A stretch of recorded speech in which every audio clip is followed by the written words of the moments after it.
Dingin. Ini depan ini masih kosong loh karpetnya. Bisa minta tolong agak maju Pak. Kasihan yang di belakang. Monggo silakan. Monggo silakan. Daripada karpetnya nganggur nggih. Ibu-ibu yang sebelah sana monggo bisa maju ke sini. Nggih. Monggo Bu, maju lagi. Kecuali kalau hobinya memang yang dingin tidak masalah.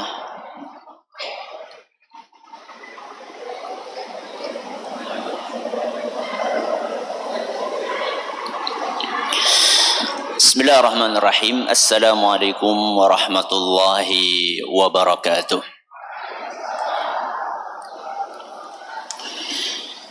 Alhamdulillahi rabbil alamin. وبه نستعين على أمور الدنيا والدين وصلى الله على نبينا وسيدنا محمد وعلى آله وصحبه أجمعين أما بعد. Yang kami hormati Ketua Penasehat IPHI Kabupaten Purbalingga Bapak Sukento Ridho Marhendrianto MM. Yang kami hormati Ketua Pengurus Daerah IPHI Kabupaten Purbalingga Bapak Dr. Andes Munir Ibrahim. Yang kami hormati pula Ketua Panitia Pengajian 3 bulanan IPHI Kabupaten Purbalingga Bapak Dr. Nonot Mulyono MM.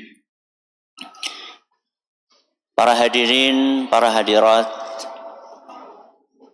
terutama ibu-ibu majelis taklim perempuan IPHI Kabupaten Purbalingga, serta para pendengar dan pemirsa rahimani wa rahimakumullah. Yang sudah siap mati, angkat tangan.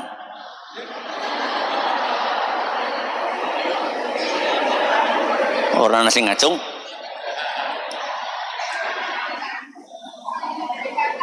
Sekarang maksudnya, sekarang.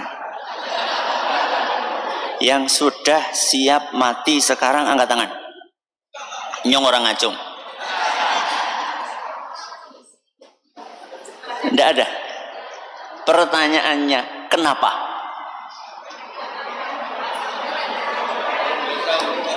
Karena belum siap. Belum siap apa nih? Sangune. Betul? Betul.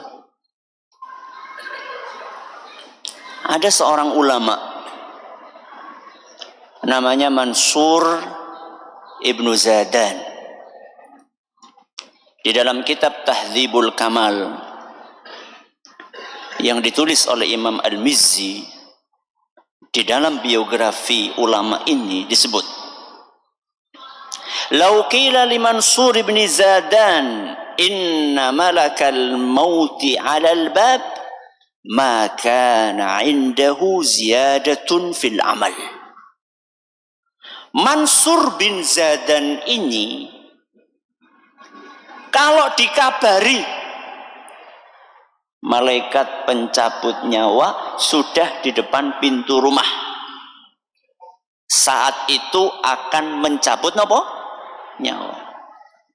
Maka beliau tidak perlu nambah amal lagi. Mergane nopo? Mergane nopo? Wis siap.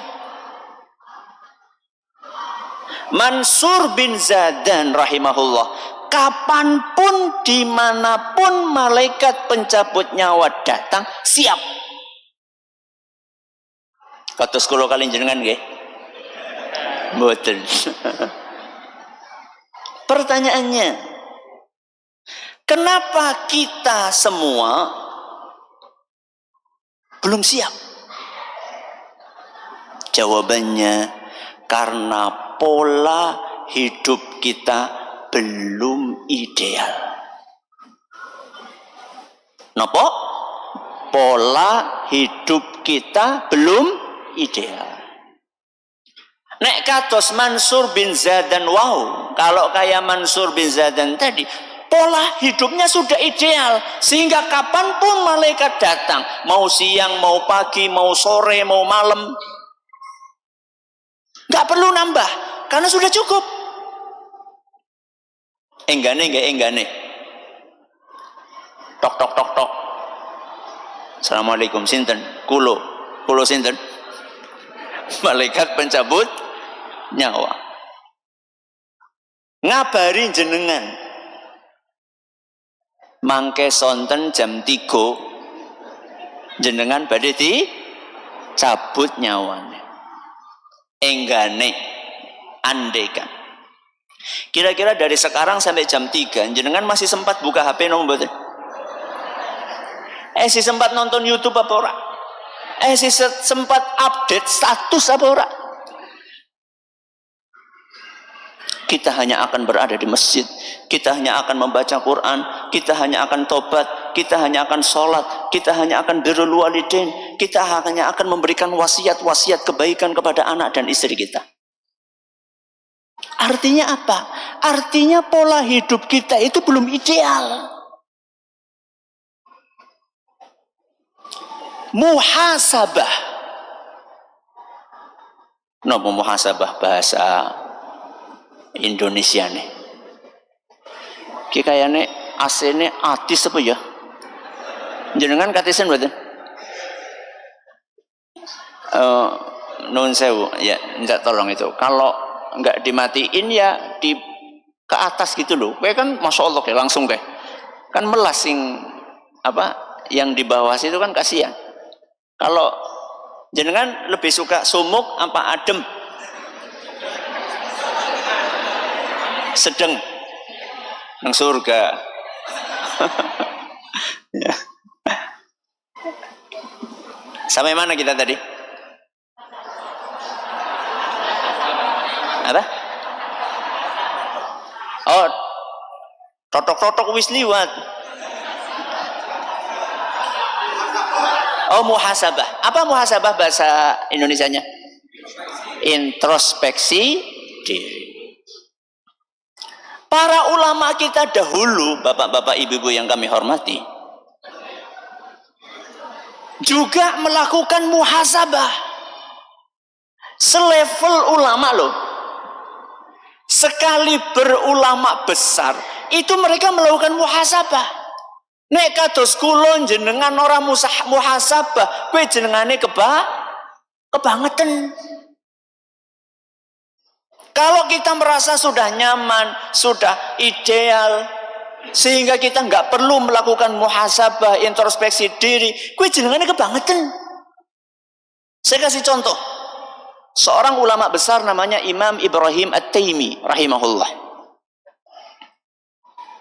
Kisah ini dinukil oleh Imam Ibnul Jauzi dalam kitab beliau Sifatus Safwah. Kata Imam Ibrahim At-Taimi rahimahullah, "Mathaltu nafsi fil jannah. Akulu min thimariha wa ashrabu min anhariha wa u'aniqu abkaraha." Saya itu suatu saat membayangkan sedang berada di surga. Sedang berada di mana? Surga. Menikmati makanannya, minumannya, taman-tamannya, bidadarinya, membayangkan indahnya apa? Surga. Summa, kemudian kata beliau, mathaltu nafsi finnar, akulu min zakkumiha wa ashrabu min sadidiha wa u'aliju salasilaha wa aghlalaha. Setelah saya selesai membayangkan andaikan di surga, saya gantian membayangkan andaikan saya di neraka. Andaikan saya di neraka, kepanasan, dipaksa minum buah zakum, dipaksa minum nanahnya penghuni neraka, diseret oleh Allah Azza wa Jalla, oleh para malaikatnya dengan rantai yang begitu besar. Setelah saya membayangkan dua kondisi tersebut, qultu li nafsi, saya pun bertanya kepada diriku, ayyu syai'in turidin, apa yang kamu inginkan wahai Ibrahim? Ngomong mengawake dewek. Pengen sing surga apa pengen apa? Neraka. Jawabin apa? Ya surga. Walaupun urung siap. Qalat uridu an uradda ila dunya fa'amalu salihah. Andaikan nanti aku sudah di akhirat dan aku baru sadar ternyata bekalku belum cukup, maka aku akan memohon kepada Allah Azza wa Jalla, kembalikan aku ke dunia. Saya ingin memperbaiki pola hidup saya yang belum ideal. Maka kemudian Ibrahim berkata kepada dirinya, fa anta fil umniyati fa'mali. Hei Ibrahim, kamu sekarang sedang berada di sesuatu yang kamu impikan untuk dikembalikan, alias esi urip. Kita ini sekarang masih hidup, gak usah nunggu berangan-angan nanti kalau sudah mati. Karena kalaupun kita sudah mati dan kita mohon kepada Allah supaya dikembalikan ke dunia, dikembalikan atau tidak? Tidak mungkin. Mumpung esi urip,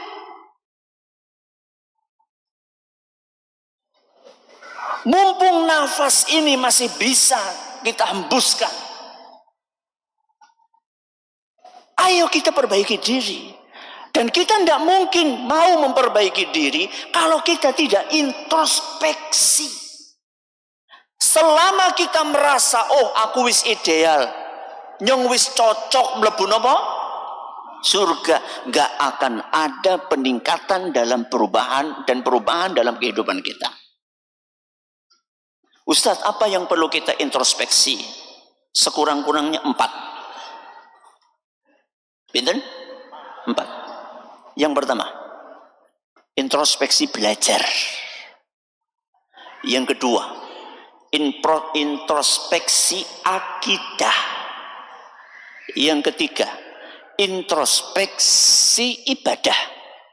Dan yang keempat, introspeksi akhlak. Siapa sing bisa ngulangi? Siapa yang bisa ngulangi 4 itu tadi?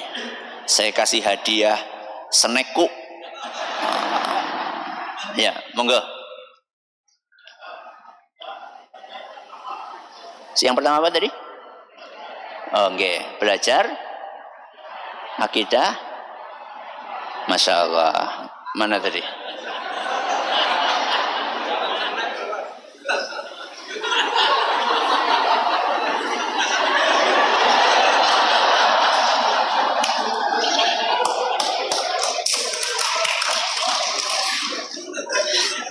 Apa yang pertama? Belajar. Yang kedua? Yang ketiga? Yang keempat, akhlak. Yang pertama, introspeksi belajar. Kita ini jane ngajine wis mempeng apa urung sih? Kita hari ini belajar agamanya itu sudah serius atau belum? Saya tanya sama jenengan. Kebutuhan manusia terhadap ilmu agama dengan kebutuhan manusia terhadap makan dan minum itu lebih primer mana? Terbalik nih. Kecepatan. Kebutuhan manusia terhadap ilmu agama dengan kebutuhan manusia terhadap makan dan minum lebih primer mana? Sing menjawab lebih primer ilmu agama angkat tangan. Ya.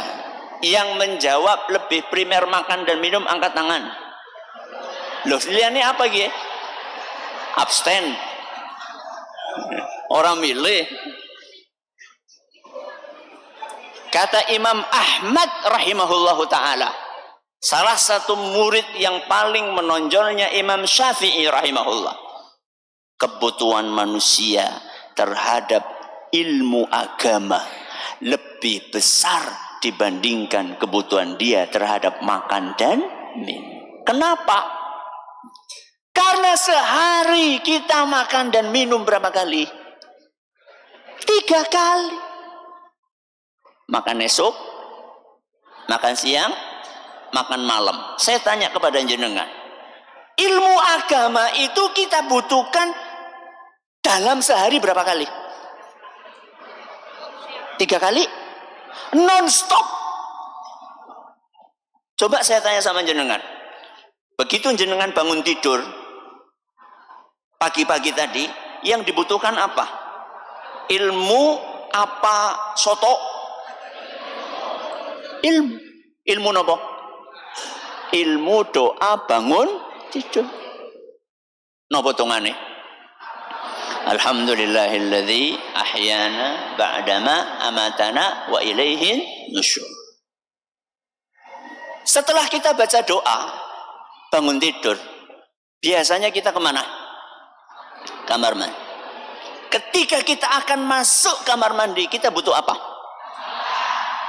Ilmu. Doa masuk kamar mandi. Napa tongane? Allahumma inni a'udzubika minal khubuthi wal khaba'is. Arep dodok. Arep napa? Dodok. Butuh napa? Ilmu.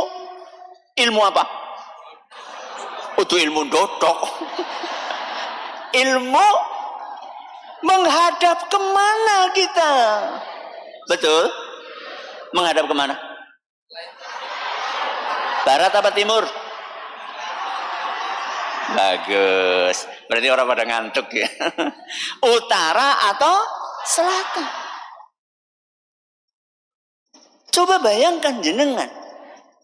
5 menit setelah kita bangun tidur, gak ada yang nyari bakso, gak ada yang nyari soto, gak ada yang nyari gulai. Yang pertama kali dibutuhkan ilmu agama.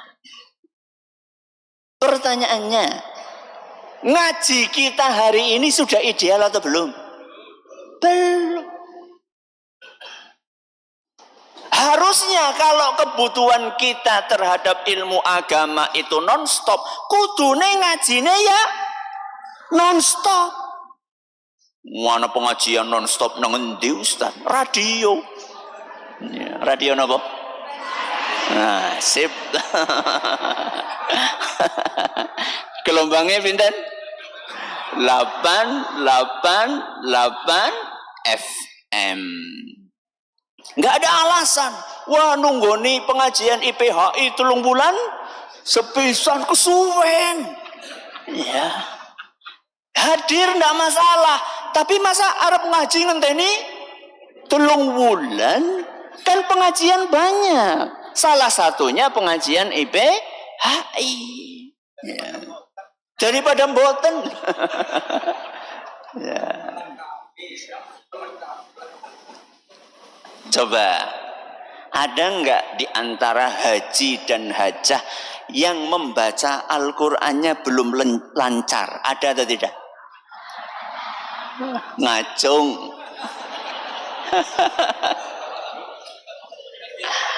Coba bayangkan, sudah haji, sudah hajah, maca Quran nganggo tulisan Latin. Ketonetan lagi ngumpul lancar banget ya, boleh maca. Soalnya suaranya bareng-bareng orang keton. Saya tanya sama jenengan, baca Al-Quran dengan huruf Latin itu masalah atau tidak masalah? Masalahnya di mana? Masalahnya banyak huruf-huruf Arab tidak bisa dilatinkan. Itu masalah. Contoh yang paling gampang napa? Huruf dod. Huruf napa? Dod. Kancane sot. Kancane sot. Itu kalau ditulis di Latin hurufnya napa? D L O. Macane berdua? Dulu. Betul. Nek maos Al-Fatihah primbon? Ayo. Ghairil maghdubi alaihim walad dolin. Coba artinya apa walad dolin? Tidak ada. Saya sampaikan ini bukan untuk merendahkan, bukan, tapi untuk menggugah kita. Ayo ngaji. Isin ustadz, bis haji belajar Iqra maning. Malu itu kalau melakukan keburukan. Contohnya nyolong sandal. Lo ngaji, saya tanya, ngaji itu kebaikan atau keburukan? Kenapa malu? Jangan gengsi, Bapak Ibu yang kami hormati. Kalau memang, wah Ustaz, aku naik ngaji bareng-bareng sama yang lain itu memang tetap ada perasaan. Ya sudah, manggil guru ngaji privat. Kalau jenengan masih ada rasa gengsi, jangan rasa gengsi itu menghalangi kita dari belajar. Panggil guru privat. Nek nyeluk guru privat ya sing memper golek memberi bisyarahnya ya sing memper. Wong anaknya ikut bimbel aja bayarnya berapa? Bimbel itu bayarnya berapa sih? Berapa? Enggak tahu saya. Anak saya belum pernah ikut bimbel. Ya. Kalau bayar buat bimbel fisika, bahasa Inggris bisa bayar tinggi, kenapa bayar guru ngaji? Ya Allah merasi banget. Ya, nggo bensin pe ora cukup. Ya. Dah, ini yang pertama. Introspeksi belajar. Berarti habis ini mau belajar lagi atau tidak? Mau atau tidak? Sampai kapan? Sampai mati.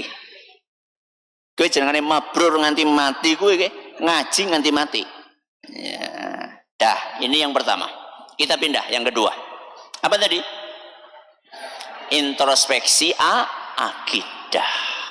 Akidah itu pondasi. Ibarat sebuah bangunan, tidak ada pondasinya, maka bangunan itu akan gampang ambruk. Jangan tahu, Nabi SAW diangkat menjadi Nabi umur berapa? 40. Beliau wafat umur berapa? 63. Berarti Kanjeng Rasul Sallallahu Alaihi Wasallam berdakwah berapa tahun? 23 tahun. Berapa tahun di Mekah, berapa tahun di Madinah? Berapa? 13 tahun di Mekah, 10 tahun di Madinah. Panjenengan tahu atau tidak? 13 tahun di Mekah, apa yang digarap oleh Rasulullah SAW? Akidah. fikih itu di Madinah 10 tahun. Cara sholat, cara puasa, cara ini itu di Madinah. 13 tahun Nabi SAW di Mekah menggarap akidah umat Islam. Kenapa? Pondasi. Akhlak-akhlak yang buruk itu diawali dari akidah yang rapuh.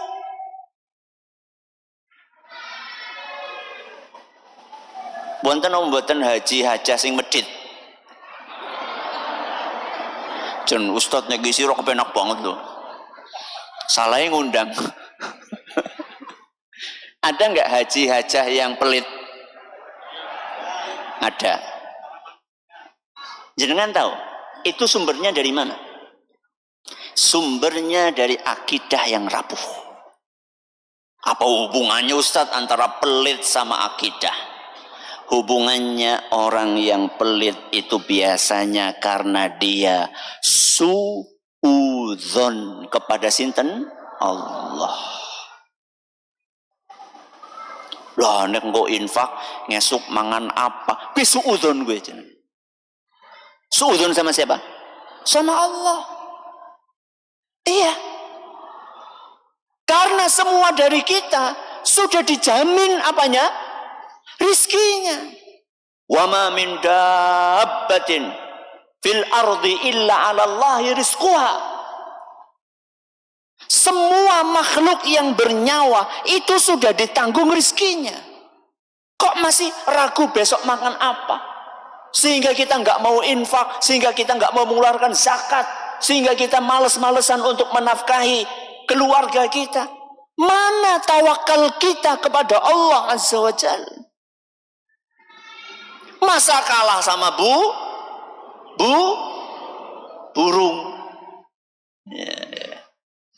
Nabi SAW membuat perumpamaan tawakal yang sempurna dengan tawakalnya siapa? Burung. Lau annakum tawakkaltum 'ala Allahi haqqa tawakkulih la ruziqtum kama yurzaqut tayr taghdu khimasan wa taruhu bitana. Andaikan kalian wahai umatku bertawakal kepada Allah dengan sebenar-benarnya tawakal. Berarti wonten tawakal serius, wonten tawakalan. Kalau kalian tawakalnya serius kepada Allah Azza wa Jalla, pasti Allah akan memberi kalian rizki seperti Allah memberi burung rizki. Bagaimana burung mendapatkan rizki? Taghdu khimasan wa taruhu bitana. Di pagi hari burung keluar dari sarangnya dalam keadaan perut kosong dan pulang di sore harinya dalam keadaan perut kenyang, malah bisa ngempani anaknya. Itu tawakal yang sejati.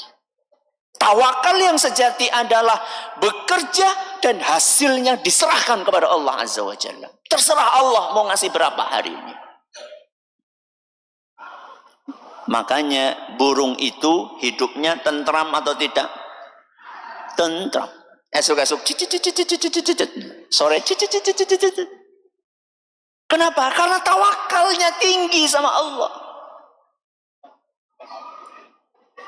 Ngesuk kepriwe, metu maning. Nyari lagi besok. Lah sekarang banyak di antara kita, engko nek anakku kuliah kepriwe ya, wong anu esi bayi wis mikir kenapa? Kuliah, urung mesti urip. Sapa nek? Anaknya apa bapaknya?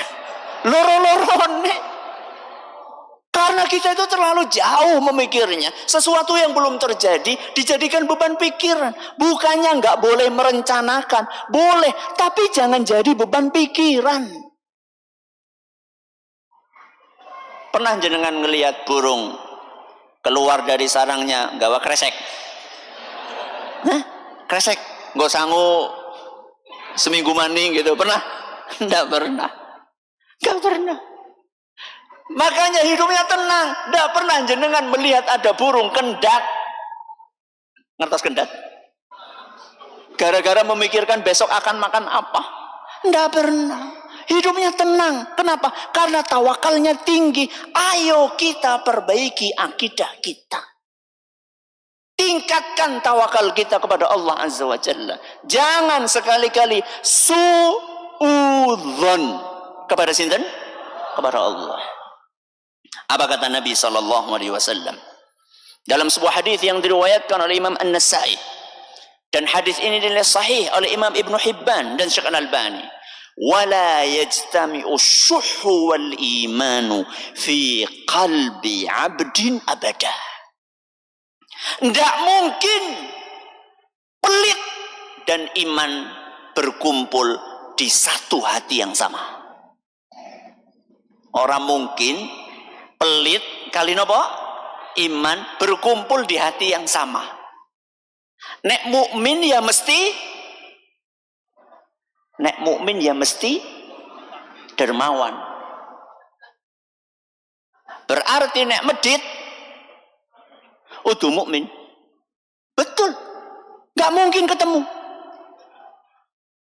Wah, jebule kayak gue Ustaz ya. Iya. Ya. Maka hati-hati. Perilaku kita hari ini itu mencerminkan dari keyakinan kita kepada Allah Subhanahu wa taala. Dah, ini yang keberapa? Yang kedua. Yang ketiga. Introspeksi nopo? Ibadah. Yang sudah rajin sholat 5 waktu angkat tangan. Masya Allah. Gesing liane nu wetiria ya. Alhamdulillah. Yang sudah pernah sholat khusyuk angkat tangan. Endi orang nasi angkat tangan? Khusyuk dari takbiratul ihram sampai nopo? Salam. Sepisan baik, sepisan. Angkat tangan. Nah, itulah kualitas ibadah kita. Itulah pola ibadah kita hari ini. Mulane urung siap mati. Terus bagaimana Ustadz? Perbaiki. Orang itu sampai level khusyuk butuh perjuangan. Butuh pertolongan Allah, perjuangan diri. Kita itu harus berusaha. Makanya Kanjeng Nabi SAW ngajari, kalau lagi sholat, kemudian muncul pikiran-pikiran yang ganggu sholat, disuruh ngapain? Ta'awud. Disuruh apa? Ta'awud. A'udzu billahi minasyaitonir rajim. A'udzu billahi minasyaitonir rajim. A'udzu billahi minasyaitonir rajim min hamzihi wa nafthihi wa nafthihi.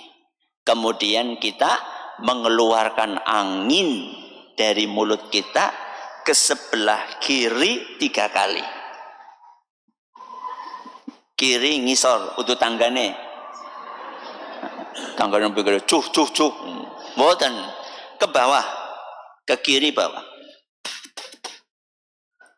Ke kiri bawah. Untuk mengusir setan. Praktekkan itu. Nabi SAW ketika dikelui, ada seorang sahabat ngeluh kepada Nabi SAW, saya kalau sholat wahai Rasul terganggu,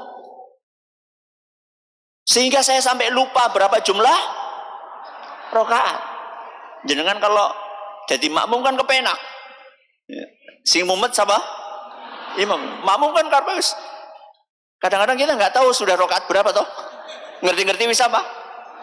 Bisa lah. Coba kalau kita lagi sholat sendiri, kadang-kadang masuk gangguan-gangguan dalam kepala kita. Sering masuk. Maka kemudian sahabat itu bertanya, wahai Rasul, bagaimana solusinya? Kata Nabi SAW, itu setan namanya khinzib. Sinten? Khinzib. Setan yang spesialisasinya ganggu wong sholat. Maka Nabi SAW mengajarkan supaya ta'awud, kemudian mengeluarkan angin dengan sedikit ludah ke sebelah kiri bawah berapa kali? 3 kali. Contoh ibadah sholat. Contoh yang lain, ibadah tadarus, membaca Al-Quran secara rutin. Jenengan hari ini sudah membaca Al-Quran berapa juz? Oh, salah pertanyaannya. Sing bener pripun pertanyaannya? Pinten ayat? Padahal Kanjeng Nabi Shallallahu Alaihi Wasallam mengajarkan kita minimal sehari 1 juz. Jadi utuh 1 ayat sehari minimal pinten 1 juz. Dalam Sahih Bukhari, Kanjeng Nabi SAW ngendiko sama seorang sahabat namanya Abdullah bin Amr radhiyallahu anhuma, iqra'il Qur'ana fi syahrin. Khatamkan Al-Quran sebulan sekali. Ben khatam berarti sehari baca berapa? 1 juz. Sakit mboten? Insyaallah. Punya kesibukan atau tidak? Kayaknya rata-rata pensiunan nggih. Golek apa maning? Tinggal nyari sangu. Bekal kita menghadap kepada Allah Azza wa Jalla. Jadi sahabat tadi namanya Abdullah bin Amr. Dinasihati sama Nabi SAW supaya khatam sebulan sekali. Apa responnya? Di dalam riwayat lain di Sunan Abi Dawud dan dinyatakan sahih oleh Syekh Al-Albani, Abdullah bin Amr ketika disuruh Nabi sebulan sekali khatam, apa kata beliau? Inni ajidu quwwah. Wahai Rasul, saya ini masih kuat. Artinya kalau khatamnya sebulan sekali itu kurang. Ya, kayak dewek ya. Jenengan tadi ketika dengar, ayo khatamkan Al-Quran sebulan sekali. Apa kurang taatnya? Yang mana tadi jenengan? Yang gitu kan? Abdullah bin Amr begitu dinasihati seperti itu, kata Nabi, kata beliau kepada Nabi SAW, ini ajidu quwwah. Wahai Rasul, saya ini masih kuat. Saya bisa lebih dari itu. Maka kata Nabi SAW, iqra'il Qur'ana fi 20. Ya sudah kalau kayak gitu kamu khatamnya 20 hari sekali. Berapa? 20 hari sekali. Ternyata apa responnya beliau? Ya Rasulullah, ini ajidu quwwah. Saya masih muda wahai Rasul. Saya masih kuat lebih dari itu. Kata Nabi SAW, iqra' fi 15. Khatamkan Al-Quran 15 hari sekali. Berarti sehari berapa juz? 2 juz. Apa respon beliau? Wahai Rasul, saya masih kuat. Maka apa kata Nabi SAW? Iqra' fi 10. Ya sudah kalau gitu, khatamkan 10 hari sekali. Berarti sehari berapa juz? 3 juz. Ternyata apa respon beliau? Masih kuat wahai Nabi. Iqra'il Qur'ana fi 7. Pinten niki? Ya sudah 7 hari sekali khatam. Berarti sehari pinten? 4 juz. Stop 4 juz saja. Stop. Sehari 4 juz. Ya waktu nentong. Jere sapa? Coba saya tanya sama jenengan. Jenengan ngelihat jam baca Al-Quran 1 juz itu berapa menit? 45, 30, 1 jam. Ya antara pinten? Setengah jam sampai pinten? 1 jam. Nah, karena bagusnya membaca Qur'annya itu seperti yang tadi disampaikan oleh qari kita. Coba saya tanya sama jenengan, tadi surat apa yang dibaca? Al-Muzammil. Salah satu ayatnya yang pertama, yang kedua Al-Muzammil. Salah satu ayatnya apa? Warattilil Qur'ana tartila.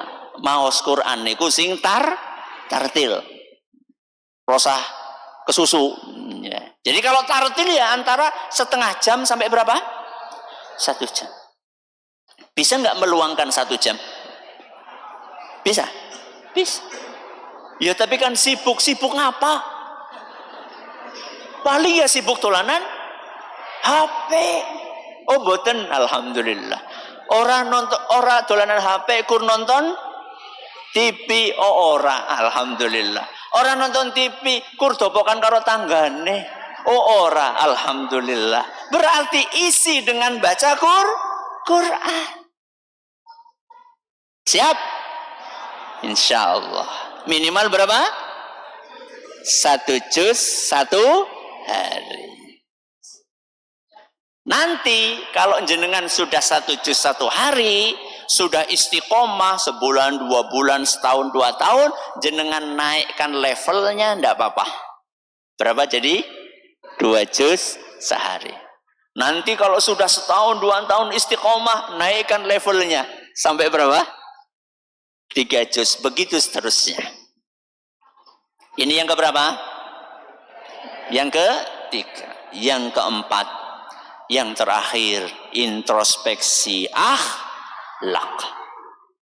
Napa? Akhlak. Yang paling berhak untuk kita akhlaki dengan akhlak yang mulia adalah orang-orang terdekat kita. Sinten? Bapak, ibu, anak, istri, suami. Itu nomor 1 yang harus kita sikapi dengan akhlak mulia. Yang masih punya orang tua angkat tangan. Masya Allah, alhamdulillah masih ada orang tuanya. Kata Nabi SAW ketika ditanya, ya Rasulullah, man ahaqqun nasi bihusni sahabati. Wahai Rasul, siapa orang yang harus saya nomor 1-kan dalam akhlak mulia? Kata Nabi SAW, ummak. Napa ummak? Ibu. Terus siapa lagi? Ibu. Terus siapa lagi? Ibu. Terus siapa lagi? Bapak. Ngormati ibu itu harus lebih tinggi daripada ngormati tamu. Kalau datang tamu, nggak ada makanan di rumah jenengan, lah wis lah ya tuku gorengan. Teng pundi? Nang warung. Jenengan pulang bawa plastik kan ya. Gorengannya diwadai apa? Plastik. Nek disuguhaken teng tamu niku ngagem plastik, napa ngagem piring? Kita sediakan di piring toh. Buat tamu. Ngormati tamu. Pantes mboten nyuguhi nganggo apa? Plastik. Mboten pantes. Ada nggak anak yang belikan gorengan buat bapak ibunya disuguhkan di atas meja dengan plastiknya? Ada nggak? Ndi wonge?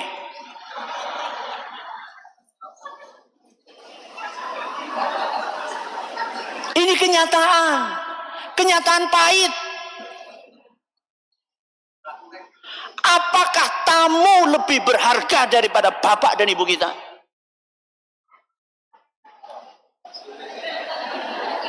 Lebih berharga bapak dan ibu kita. Tamu itu ngasih apa kepada kita? Bapak dan ibu kita antara hidup dan mati melahirkan kita. Mereka berdua yang merawat kita, yang menghabiskan waktunya untuk merawat, mendidik, mengarahkan kita. Kok kita suguhkan makanan dengan kresek? Enggak kita wadahin apa? Piring. Ya. Mau bisa mati dewek. Lo tamu apa orang bisa mati dewek? Ya. Orang tua. Siapa lagi Ustadz? Pasangan. Akhlak suami kepada istri, akhlak istri kepada siapa? Suami. Kanjeng Nabi SAW dalam Al-Adabul Mufrad Kata Imam Al-Bukhari rahimahullah ngajari, kalau kita itu lagi ngobrol sama orang, maka hadapkanlah tubuh kita full kepada orang yang sedang ngobrol dengan kita itu. Jadi ngobrol gue ya madep. Saya tanya kepada jenengan Bapak Ibu, pernah nggak jenengan diajak ngobrol sama bapak tapi matane meng-HP? Pernah apa sering? Bu, bapaknya kados niku napa mboten? Nggih, pada baik. Adab, akhlak. Akhlak itu bukan teori. Akhlak itu bukan sekedar teori, tapi teori yang dipraktekkan. Apa susahnya kita lagi ngobrol dengan pasangan kita, taruh dulu HP-nya. Saya kasih contoh bagaimana Nabi SAW menghargai orang lain ketika berkomunikasi. Dalam sebuah hadis yang diriwayatkan oleh Imam An-Nasa'i dan dinilai sahih oleh Imam Ibn Hibban, dan Syekh Al-Albani mengatakan hadis ini isnadnya sahih, dari seorang sahabat Nabi SAW, Ibnu Abbas radhiyallahu anhuma, anna Rasulullah sallallahu alaihi wasallam attakhadha khataman falabisah. Rasul SAW pakai cincin. Pakai apa? Cincin. Untuk apa? Nabi pakai cincin untuk apa? Kenapa? Stempel. Jadi kalau Nabi ngirim surat, maka di atas namanya dibubuhin apa? Stempel. Muhammadun Rasulullah. Dipakai sama Nabi SAW. Pakai sholat, ya, dipakai ngisi pengajian, dipakai di rumah. Tapi kalau mau masuk kamar mandi, beliau apa? Lepas. Karena di situ ada kalimat apa? Allah, Rasulullah. Kan ada kalimat apa? Allah. Apa kata Nabi SAW? Syaghalani hadza ankum mundhul yaum. Wahai para sahabatku, saya setelah pakai cincin ini, saya nggak bisa fokus menemui kalian. Saya nggak bisa fokus menemui kalian. Ilaihi nadhrah wa ilaikum nadhrah. Saya kadang lihat cincin, kadang lihat kalian. Gak bisa fokus, saya nggak bisa total melayani kalian. Summa alqah. Kemudian Nabi SAW letakkan cincin itu. Menghargai orang. Saya tanya sama jenengan, lebih ganggu cincin apa HP? Hah? Apa ada di antara jenengan dalam sehari delengi cincin nganti berjam-jam? Karena akik sekang kelawing itu nganti 5 jam gitu. Ada? HP ada? Hormati pasangan kita, hargai pasangan kita. Apa susahnya ketika kita diajak ngobrol sama anak kita, ketika kita diajak ngobrol sama istri kita, ketika kita diajak ngobrol sama suami kita? Apa susahnya HP itu dimatikan dulu, disingkirkan? Sampai momen makan bersama di meja makan pun kabehan nyekel HP. Ramane nyekel HP, biunge nyekel HP, anaknya nyekel HP, pembantu nih nyekel HP. Rumah itu dingin, gak ada kehangatan di dalamnya, gak ada keakraban, semuanya sibuk dengan benda yang satu itu. Sampai mau tidur loh, mukanya bercahaya, arep turu murup kabeh. Kenapa? Nyekel HP kabeh. Satu kasur, suami menghadap ke sana, istri menghadap ke sana. Masing-masing pegang apa? HP. Ya Allah ya Rabbi. Kanjeng Nabi SAW itu kalau mau tidur, ngobrol sama istrinya, ngobrol. Bukan ngobrol sama teman WA, bukan. Bukan update status, bukan. Bukan nonton YouTube, bukan. Siap ngurangi pakai HP? Siap ngurangi pakai HP? Bikin MOU antara suami dengan apa? Istri. Bu, pokoknya wis mlebu kamar HP aja melu mlebu. Apa ustadznya kayak gue? Iya saya praktek. Pokoknya kalau sudah masuk kamar, waktunya tidur, HP ditinggal di luar. Tidak boleh kita terganggu keharmonisan hubungan kita gara-gara apa? HP. Malah ya, saya tambahin nggih, HP saya nggak ada passwordnya. Jadi bojoku orang buka HP ku kapan ya oleh. Bu, bapaknya HP ini oleh dibuka koran. Masa bener. Alhamdulillah. Jenengan ngeten. Ya. Ana wong golek gawe password angel banget. Nganti kelalen. Saking apa nih? Gawe pose muter-muter. Karena apa? Karena ada yang dirahasiakan. Dan biasanya yang dirahasiakan itu hal baik atau hal buruk? Hal buruk. Terakhir, ya. Rasulullah SAW dalam hadis riwayat Bukhari, saat salah satu istri yang bernama Safiyah, sinten? Safiyah, akan naik onta.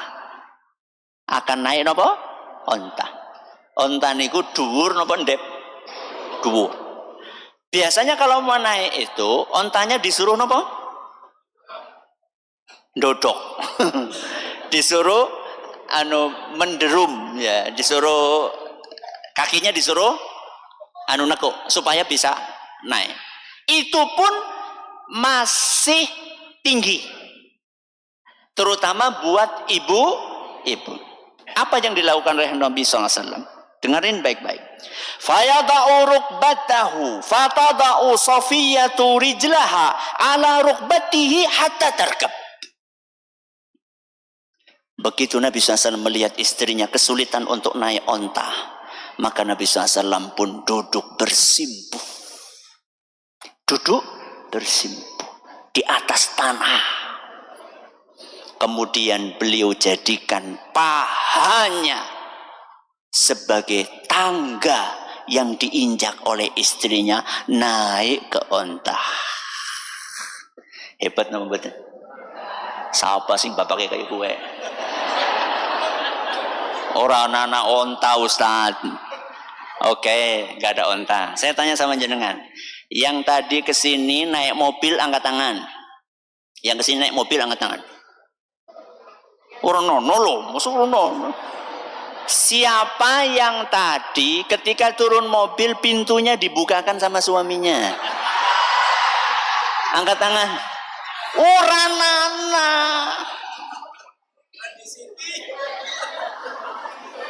Gak ada. Udah gak usah ngomongin onta, ngomongin mobil aja. Gak ada. Mana romantisme? Mana? Bis tua Ustaz. Lu Kanjeng Nabi sama Sofia itu umurnya berapa?